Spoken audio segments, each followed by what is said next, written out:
안녕하세요. 쓸데없이 공부 많이 하는 언니들 쓸공언니입니다. 저는 여러분의 글로벌 경제 감각을 관리해드리는 정관리입니다. 저는 잠시 쓸공언니를 돕고 있는 금쌤입니다. 네, 쓸공님들 긴 설 연휴 잘 보내고 돌아오셨죠? 네. 금쌤 맛있는 거 많이 드셨어요? 네, 오랜만에 긴 휴가라 먹고 싶은 것도 많이 먹고 하고 싶은 것도 많이 했습니다. 아, 그러셨다니 저도 기쁘네요. 네. 이제 다시 일상으로 돌아올 시간이죠. 네. 변함없이 경제 공부를 계속해봐요. 네. 자, 오늘도 쓸공님께서 써주신 소중한 초콜릿 댓글 서랍에서 한 개 꺼내볼게요. 네. 아이디 팟캐스트에서 쓸공 언니만 들음. 와, 이 아이디가 저를 심쿵하게 만들었어요. 맞습니다. 자, 제목은 초콜릿 하나 툭. 안녕하세요. 출근길에 열심히 들으려 노력하는 애청자입니다. 첫 화부터 최신화까지 번갈아 들으면서 정독 중입니다. 늘 듣기만 하다가 언니들이 초콜릿 댓글에 상당히 감동받는 것을 듣고 크크크 귀여워요. 네. 이렇게 댓글을 남깁니다. 표현력이 부족해서 짱, 최고, 알차다, 재밌다 같은 표현밖에 못하겠네요. 제가 표현한 것 그 이상의 가치입니다. 와. 댓글이 없어도 쓸공이들은 항상 언니들을 응원하고 기다립니다. 하트 하트 하트. 아, 진짜. 아니, 요즘에 혹시 댓글 학원 같은 게 있나 봐요. 아니, 어떻게 이렇게 댓글들을 잘 쓰시는지. 그러게요. 아우, 진심이기 때문에 잘 쓰시는 거 아닐까요? 맞습니다. 네. 표현력이 부족하시다고 겸손을 보여주셨는데 이 정도면 뭐 표현력이 굉장하신 것 같은데요. 네, 그쵸. 네. 아우, 초콜릿 툭. 무심하게 츤데레신가 봐요. 네. 너무나 진심이 느껴지고 아유 감사합니다. 네. 저는 마지막 문장에서 또 힘을 얻었어요. 어떤 거요? 이 댓글이 없어도 쓸공이들은 항상 언니들의 응원을 기다립니다. 맞아요. 이 때로는 댓글이 없을 수도 있는데 네. 그래도 쓸공님들은 계속 함께 하신다는 거 항상 기억할게요. 네. 팟캐스트에서 쓸공 언니만 들음님 저도 하트 한 다발 보내드려요. 네. 하트 하트 하트. 아유, 오늘도 이렇게 초콜릿 댓글 먹고 힘을 충전했으니 힘차게 공부를 시작해 볼게요. 네. 오늘도 역시 트럼프 이야기입니다. 오늘도요? 네. 아, 뭐 어쩔 수가 없네요. 트럼프가 미 대통령이 되면서 이 세계 정세가 급격히 변화를 해서요. 네. 꼭 공부해야 돼요. 그렇군요. 그럼 공부해야죠. 그쵸? 네. 네, 트럼프는 캐나다를 미국에 주로 편입시키겠다. 네. 멕시코만을 아메리카만으로 이름을 변경하겠다. 파나마 운하의 소유권을 되찾겠다. 라는 등 엄청난 여파가 있는 일들을 추진하겠다고 말하고 있는데요. 네. 그중 가장 관심이 집중되고 있는 일이 있습니다. 뭔가요? 그건 바로 그린란드를 사겠다라는 거죠. 그린란드요? 네. 서울랜드가 아니라? 네. 서울랜드 같은 놀이공원도 아닌데 네. 한 국가를 돈을 주고 사는 것이 가능한가요? 그래서 세계인의 관심이 집중되고 있는 거죠. 네. 이에 관련해서 The Economist 2025년 1월 8일자 기사가 나왔는데요. 네. 이 관련 배경 지식까지 알아보면서 기사를 한번 꼼꼼하게 공부해봐요. 네. 미국이 다른 나라로부터 거대한 규모의 땅을 사들이는 것. 이미 과거 역사에도 2차례나 있었던 일입니다. 그런 일이 있었군요. 네. 어디를 샀는지가 궁금하네요. 네. 첫 번째는 루이지애나입니다. 루이지애나라면 지금 미국의 주 아닌가요? 네. 예, 예전에 미국 땅이 아니었나 보네요. 네. 자, 미국의 제3대 대통령 토머스 제퍼슨이 1803년에 프랑스로부터 루이지애나를 샀는데요. 이것이 그 유명한 루이지애나 퍼체이스죠. 이 당시에 아메리카 대륙은 여러 서구 열강 국가들의 각 축장이었는데요. 네. 루이지애나는 프랑스 식민지였죠. 제퍼슨이 루이지애나 전체를 나폴레옹으로부터 사들였습니다. 미시시피 강을 확보하게 되고 멕시코만까지 이어지는 거대한 물류의 루트를 확보하게 되죠. 멕시코만은 요즘 트럼프가 아메리카만으로 명칭을 바꾸겠다고 한 것 아닙니까? 예, 맞아요. 네, 멕시코만도 지정학적으로 중요한 지역이군요. 예, 그래서 아메리카만으로 이름을 바꾸려고 하나 봐요. 네. 자, 이렇게 미국은 루이지애나주를 사들이면서 영토를 2배로 확장하게 되고요. 아메리카 대륙에 식민지를 건설한 서구 열강들 중에 최강대국으로 거듭나게 됩니다. 이 제퍼슨 대통령이 루이지애나를 사려고 할 때 미국의 각 주들은 반대를 했다고 해요. 하지만 제퍼슨은 비난을 감수하고 매입을 감행했다고 합니다.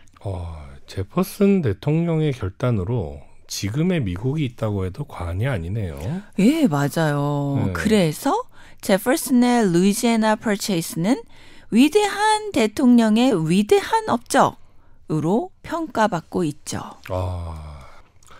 앞에서 거대한 규모의 토지 매입이 2번 있었다고 했잖아요. 네. 두 번째는 어디를 매입했죠?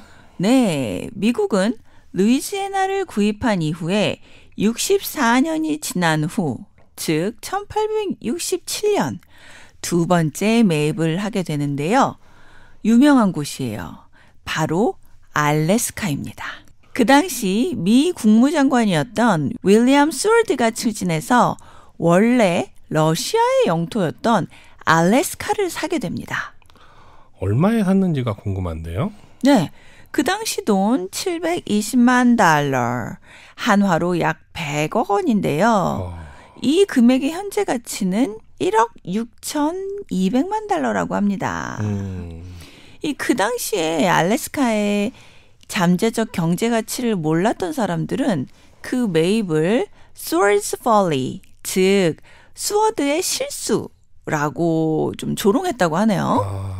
그런가요? 네. 하지만 지금 와서 보면 알래스카 매입은 신의 한 수였던 거 아닙니까? 지정학적인 위치는 물론이고 네. 석유와 가스를 비롯한 천연자원도 풍부하고요. 예, 맞아요. 네. 이 스월드 장관은 성경 지명이 아주 뛰어나신 분이었나 봐요. 네. 심지어 그 당시에 지금 우리 주제인 그린란드요. 네. 그린란드와 아이슬란드도 사자고 주장을 했었대요. 와, 대단하시죠? 대단하신데요. 네. 거의 150년 전에 어떻게 그 가치를 아신 거죠? 네. 혹시 타임머신 타고 미래에서 왔다 가신 거 아닐까요? 진짜 그러신가 봐요. 네. 어떻게 그렇게, 그죠? 네. 그런 의심이 저도 드는데요. 자, 제퍼슨과 스월드의 경우 결과론적으로 자국의 이익이 되는 일을 훌륭하게 해내신 건데요. 네. 이 트럼프 역시 이런 일을 시도하고 계시는 거죠. 네. 자, 트럼프는 덴마크에게 그린란드를 포기하라고 푸시 하고 있습니다. 그린란드가 어떤 나라이길래 트럼프가 사고 싶어 하는지 궁금한데요. 네, 함께 알아볼게요. 네. 자, 그린란드는 북극해에 위치하는 덴마크령의 섬입니다. 지리적으로는 북아메리카에 속하고 정치 역사적으로는 유럽에 속해요. 이 영토의 크기는 남한과 비슷한 크기고요. 인구는 약 5만 6천 정도 됩니다. 잠시만요. 덴마크령이라는 말이 나오니 네. 궁금증이 생기는데요. 네. 어리석은 질문으로 들릴 수도 있는데 네. 미국령, 영국령 네. 이런 식으로 말할 때 영의 의미가 뭔가요? 네, 저도 네. 사실 뭐 대충은 알았지만 제가 뭐 조사를 해보나 찾아본 적은 없었거든요. 네네. 근데 이 령이 한문으로 옷긴 령자예요. 령이 앞에 나오면 영으로 읽거든요. 네. 그래서 영토할 때 영자가 이 미국령, 덴마크령 할 때 령이라고 합니다. 예, 그래서 덴마크령이다라고 하면 덴마크가 가진 땅, 즉 영토를 이야기합니다. 네. 자, 그린란드의 경우 주권은 덴마크가 가지고 있지만 이론적으로는 국민 투표를 통해 독립선언이 가능한 자치 지역이라고 해요. 그래서 다른 영들을 예로 들어보면 괌 같은 경우 미국령이고요. 네. 버진 아일랜드 같은 경우에 영국령이잖아요. 네. 이런 령이 붙었다고 해서 모두 그린란드 같은 성격을 가졌다고 생각하시면 또 안 돼요. 예, 모두 동일한 특징을 가지고 있는 것은 아니고요. 네. 형태와 자치의 정도가 이 령마다 각각 다르다고 합니다. 그렇군요. 네. 옷긴 영자라는 것도 오늘 알았네요. 네. 그러네요. 네네. 자, 지난 1월 7일에 트럼프는 그린란드를 얻기 위해 군사력이나 경제적 무기 사용을 배제하지 않겠다라고 선언했어요. 위협적인 발언이네요. 네, 그렇죠. 네. 이 트럼프가 원하는 대로 그린란드를 얻게 된다면 그야말로 100년에 한 번의 거래, 세기의 거래가 될 거라고 합니다. 그렇다면 그린란드의 가치가 얼마나 되길래 트럼프가 그렇게 위협적인 발언까지 하면서 가지고 싶어 하는 건가요? 네, 사실 한 국가의 가치를 수치로 논한다는 것이 그렇죠? 네. 참 이래도 되나 맞습니다. 이런 생각이 들면서 마음이 복잡해지는데요. 네. 어쨌든 수치로 계산하려면은 뭐 어쩔 수 없죠. 네. 그래서 이제 기사에서는 GDP, 국내 총 생산량을 기준으로 계산을 했더라고요. 그래서 그린란드의 최근 GDP는 2021년 기준으로요. 30억 달러, 한화로 약 4조 3천이 넘는데요. 네. 우리나라의 2021년 GDP는 1조 8천억 달러 정도가 되거든요. 그래서 우리나라 GDP의 600분의 1 정도가 되죠. 그렇군요. 네. GDP로만 따지면 그렇게 높은 것도 아닌데요. 네. 게다가 그린란드는 정부에 소속된 노동력 중 43%만 생산 활동을 한다고 합니다. 주요 산업은 어업이고요. 생산활동 인구도 적은 편이네요. 네. 그렇다면 그린란드의 정부 살림활동 네. 부족하지 않을까요? 네, 그렇죠. 물고기를 잡아서 그죠 나라가 살아가고 있는데 그죠 부족할 수밖에 없는데요. 자, 그래서 정부가 쓰는 경비의 절반 이상을 덴마크에서 내주고 있다고 합니다. 그래서 덴마크는 매년 그린란드에게 5억 달러를 준다고 해요. 우리나라 돈으로 7천억이죠. 와, 덴마크가 꽤 많이 지원해주고 있군요. 네, 그렇죠. 네. 자, 기사에서 미국이 그린란드를 살 경우에 그린란드의 GDP로부터 얻을 수 있는 이익을 계산을 해봤더라고요. 네. 자, 조금 복잡한데 그냥 약간 뭐 이해하시면 하시고 아니면 아니고 이렇게 좀 흘려서 들어보세요. 네. 자, 공공섹터와 다른 지출을 제외하고 그린란드가 장기 성장을 한다. 그리고 미 연방정부가 그린란드 GDP의 16%를 세금으로 받는다. 이렇게 가정을 하고 미국 30년 만기 국채 수익률을 적용해서 현재 가치로 따져봤을 때 그린란드는 500억 달러 정도의 가치가 있다고 합니다. 그러니까 세금으로 얻을 수 있는 이익이요. 네. 자, 이 500억 달러라는 금액은요. 미국의 연간 국방비의 20분의 1밖에 되지 않는다고 해요. 경제적 수치만 놓고 봤을 때는 미국이 얻을 수 있는 게 많지는 않은 것 같은데요. 네. 네. 그럼에도 불구하고 왜 트럼프는 그린란드를 가지고 싶어 하는 것이죠? 네, 그 이유는요. 네. 당장의 경제적 이익은 크지 않지만 장기적인 관점에서 그린란드의 전략적, 경제적 잠재력이 아주 크기 때문이죠. 그렇군요. 그 잠재력이 구체적으로 무엇인지 궁금해지는데요. 네, 궁금하시죠? 네.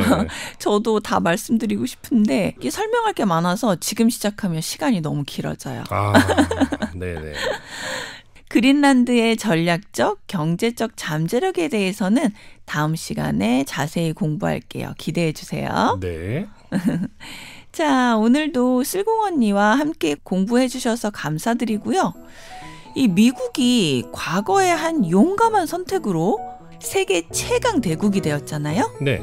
쓸공님들도 이번 주엔 머뭇거리고 실행에 옮기지 못한 일이 있으셨다면 용감하게 한번 추진해 보시는 건 어떨까 싶네요. 예, 맞습니다. 다 같이 쓸공합시다. 쓸공합시다.